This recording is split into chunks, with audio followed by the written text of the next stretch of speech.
ঐকমত্য কমিশনের চূড়ান্ত প্রতিবেদন অন্তর্বর্তী সরকারের কাছে জমা দিয়েছে কমিশন। বিকেলে প্রধান উপদেষ্টার সাথে সাক্ষাৎ করে এই প্রতিবেদন জমা দেন কমিশনের সহসভাপতি ডক্টর আলী রিয়াজ সহ কমিশনের অন্যান্য সদস্যরা। এর মাধ্যমে ঐকমত্য কমিশনের ৮ মাসেরও বেশি সময়ের কর্মসূচির আনুষ্ঠানিক সমাপ্তি ঘটতে যাচ্ছে।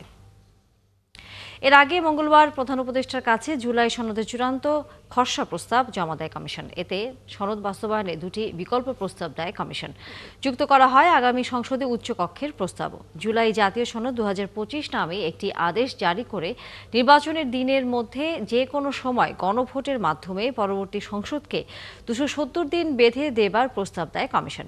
এছাড়া আদেশের মাধ্যমে বিল আকারে প্রস্তাবগুলো পাশ করে গণভোট করার প্রস্তাব দেয়া হয়। তবে নির্দিষ্ট সময়ে সংস্কার সম্পন্ন না হলে এই প্রস্তাবের অধীনে সবগুলো সংস্কার প্রস্তাব স্বয়ংক্রিয়ভাবে সংবিধানে যুক্ত হয়ে যাবে বলে উল্লেখ করা হয়। কমিশনের মেয়াদ রয়েছে ৩১ অক্টোবর পর্যন্ত।